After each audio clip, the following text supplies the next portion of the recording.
안녕하세요, 반창고TV 진꾼입니다. 오늘 소개할 내용은 슈와크몬 변신이 어려운 제품 탑5가 되겠습니다.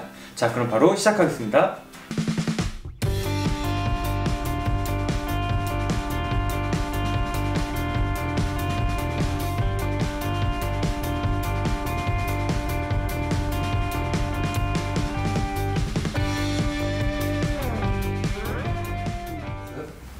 자, 제가 정한 변신이 어려운 슈와크몬 5위 바로 타이탄3입니다.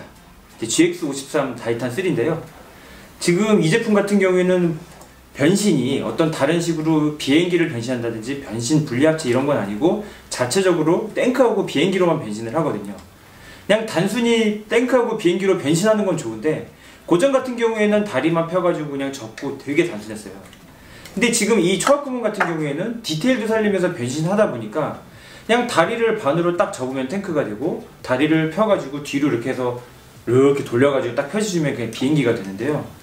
그 안쪽에 이 들어있는 이 캐터필러를 처리하는 게 굉장히 어렵습니다.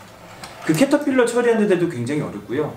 지금 보시면 이 어깨뽕을 탱크나 비행기로 변신할 때 이렇게 위로 올리거든요.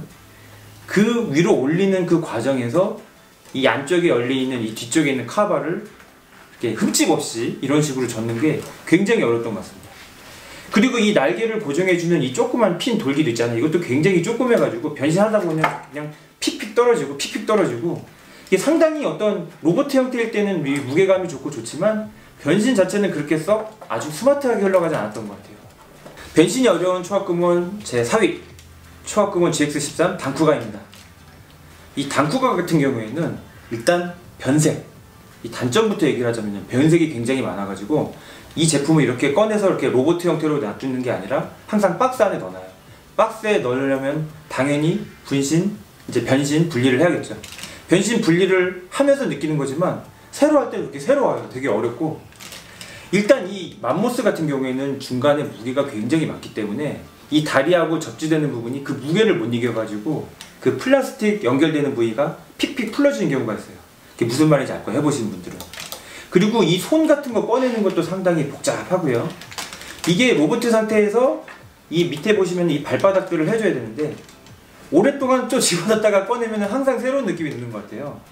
이 발바닥 같은 경우에는 로봇도 되고 동물 형태도 되고 그 다음에 이렇게 발바닥 탱크 형태 세 가지로 이렇게 변신이 되거든요. 그러니까 변신이 복잡할수록 그리고 완전 변형이 될수록 변신이 이제 좀 어렵거든요. 합체 같은 거 할 때도. 그런데 이 발바닥 두 개가 이제 변신은 비슷한데 이 탱크, 맘모스 부분은 또 변신, 이 시스템 자체가 다르잖아요. 스타일이 다르고 그 다음에 이글 파이터 같은 경우에도 변신이 되게 어려워요. 굉장히 조그맣고 이 손 같은 부분이 이제 관절로 들어가는 부분인데 그 부분도 이 아주 조인트 부분이 작다 보니까 잘 맞지 않으면 잘 들어가지 않은 그런 식으로 굉장히 어려웠던 것 같습니다. 그래서 항상 보관은 박스채에다가 이런 식으로 리뷰를 위해서 꺼내려면 변신을 해야 되는데 항상 어려워가지고 했었던 그런 제품이 되겠습니다. 제가 정한 변신이 어려운 슈와크몬 3위 GX68 가오가이가입니다. 이 가오가이가 굉장히 멋있죠? 이 등에 보시면은 이 스텔스 가오 굉장히 멋있고요. 이 양팔에 이 신칸센하고 이 팔, 그 다음에 가슴에 있는 이 사자머리 굉장히 멋있습니다. 이 드릴 가오도 굉장히 멋있고요. 근데 이렇게 굉장히 멋있는 제품들일수록 이렇게 함정이 있어요. 함정이 있는 게 뭐냐면은 이게 지금 여러가지 이 스텔스 가오라든지 이런 가오 머신들이 합체를 해가지고 이렇게 됐잖아요. 이 팔, 다리 전부 완전 분리가 됐다가 변신함에 있어서 그렇게 간단하진 않습니다. 특히 이 사자 같은 경우에는 사자, 로봇, 그 다음에 이렇게 변신을 위한 세 가지 이제 모습으로 변형이 되는데 이게 그냥 되게 단순한 것 같아도 생각보다 손이 많이 갑니다. 특히 이 스텔스 가오 부분에 이 기차 부분 딱 연결되는 조인트 부분이 연결을 해도 되고 연결을 안 해도 되지만 그 부분도 잘못하면은 이렇게 좀 파손이 날 수도 있는 부분이 있고요. 사실 이 가오가이거는 이 다리 부분을 제외하면은 이 어떤 팔뚝이라든지 이런 몸통 그 다음에 얼굴 끼운 이 스텔스 가오까지 이게 쉬운 부분은 없는 것 같아요. 그런데 완전 변형을 위해서 이 정도까지 만들어준 건 굉장히 대단하긴 대단한 것 같지만 그래도 어떤 변신을 함에 있어서는 이 스텔스 가오라든지 팔 연결하실 때 약간 주의를 하셔야 되고요. 잘못하면 부러지고요. 그리고 이 얼굴 같은 부분도 막 이렇게 힘으로 하시면 또 흠집이 날 수가 있으니까 그런 부분도 좀 조심을 하셔야 될 것 같습니다. 전체적으로 변신 양이 많아서 어렵긴 하지만 그만큼 또 재미는 있는 그런 슈와크몬 완구가 되겠습니다. 제가 정한 2위 초합금온 GX40 육신합체 간맞입니다. 지금 이렇게 딱 합체를 시켜놨는데 굉장히 멋있죠? 듬직하고요. 이제 부동명이라는 이 별명에 걸맞은 상당히 인상적이고 퍼포먼스가 아주 뛰어난 그런 제품이 되겠습니다. 이 제품을 2위로 잡은 이유는 제가 이제 영상 같은 거 찍기 전에 사실은 어떤 제품에 대해서 뭐 영상도 좀 보고 다른 사람들의 리뷰도 좀 보고 제가 직접 이렇게 만져보기도 하는데요. 이 간맞이 같은 경우에는 팔, 몸통, 다리, 그다음에 가운데 있는 가해까지 총 6대가 합체를 합니다. 6대가 합체를 하는데 이 팔 2개, 다리 2개가 변신이 완전히 달라요. 팔 따로 변신이 되고요. 다리 따로 변신이 되고 몸통은 또 따로 변신을 합니다. 그러니까 각기 변신 스타일이 다른 게 변신을 하다 보니까 생각보다 그게 집에서 그냥 이렇게 뭐 만지작거리면서 시간을 많이 들이면 좋지만은 제가 리뷰를 찍을 때는 굉장히 어렵더라고요. 특히 이 팔 부분, 이 얼굴 빼내는 것도 굉장히 좀 빡빡한 편에 속해가지고 잘못 꺼내면은 이 얼굴 꺼내다가 여기가 흠집이 날 수도 있거든요. 그리고 성격이 좀 급하신 분들이 세게 하면 잘못하면 여기 있는 이 연결 부위이 부러질 수도 있습니다. 이런 부분이 좀 조심을 하셔야 되고요. 이 팔 같은 경우에는 다 집어넣으신 다음에 이 다리를 접어가지고 넣고 나서 다시 팔을 꺼내는데 그게 설명서를 보면서 차근차근 하면 좋은데 아무래도 이걸 처음 만져보신 분들이 그냥 하기에는 조금 어렵지 않나. 그리고 다리 부분 같은 경우에도요. 이 간맞이 시리즈들이 로보트가 됐을 때 팔, 다리가 이렇게 나오잖아요. 근데 이 팔을 이렇게 기역자로 잘 접어가지고 넣어줘야 돼요. 근데 그거를 정확하게 안 넣어주시면은 잘못하면 또 흠집이 나거나 살짝 파손이 날 수가 있습니다. 팔도 그렇고 다리 부분도 그렇고 그런 부분도 약간 어려웠던 것 같아요. 그리고 이 몸통 같은 경우도요. 이 몸통도 이제 지금 보시면 이게 사실 로봇으로 변신이 되는데 그런 팔다리 같은 걸 집어넣으실 때 이 팔하고 다리하고 이게 변신 시스템이 완전히 다 다르다 보니까 다시 또 꺼내서 하니까 나름 좀 재미는 있지만 어렵더라고요. 그래서 이 간맞이를 한번 제가 선택을 해봤습니다. 하지만 제가 이제 이렇게 딱 만들어 놓고 거의 로봇 상태로 해놓기 때문에 오래간만 해서 좀 어려운 거지 자주 이렇게 또 만져보시면은 굉장히 또 익숙해지시면은 나름 쉬워지지 않을까 생각이 듭니다. 대망의 1위 초합금온 GX61 다이오자입니다. 다이오자. 이 최강 로봇 다이오자인데요.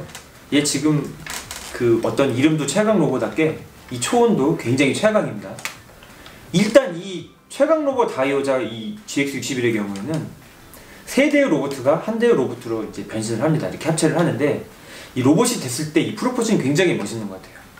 세 개면은 어떤 뭐 한쪽이 길다든지 짧다든지 이렇게 조금 밸런스가 붕괴가 날 법도 하잖아요. 근데 로봇가 이렇게 합체를 되니까 거의 완벽한 이런 프로포션, 비율이 나오는 게 되게 좋은데요.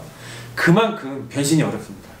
원래 뭔가 뛰어난 제품은 뭔가가 좀 희생을 해야 되는데 그냥 단순하게 고전처럼 변신하는 게 아니라 이 제품 같은 경우에는 팔다리가 들어간다든지 다리가 이렇게 변형이 된다든지 1호기, 2호기, 3호기의 변신 시퀀스가 완전히 다릅니다. 이 다리 같은 경우에는 쫙 벌려져 가지고 다리가 되고 팔 같은 경우에는 몸통하고 쑥 들어가 가지고 되잖아요.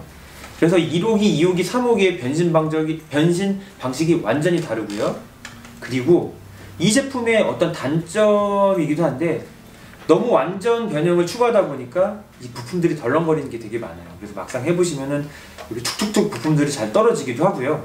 그리고 한번 붙였다가 떨어지고 붙였다가 떨어지고 다리나 팔, 그 다음에 이 몸통 부분, 특히 이 몸통 부분 같은 경우에도 안에서 이렇게 끼우실 때 그 부분 완벽하게 안 하시면 이렇게 들어가지 않습니다. 몸통에 에이스 레더하고 그 부분도 어렵기 때문에 상당히 어려웠던 것 같아요.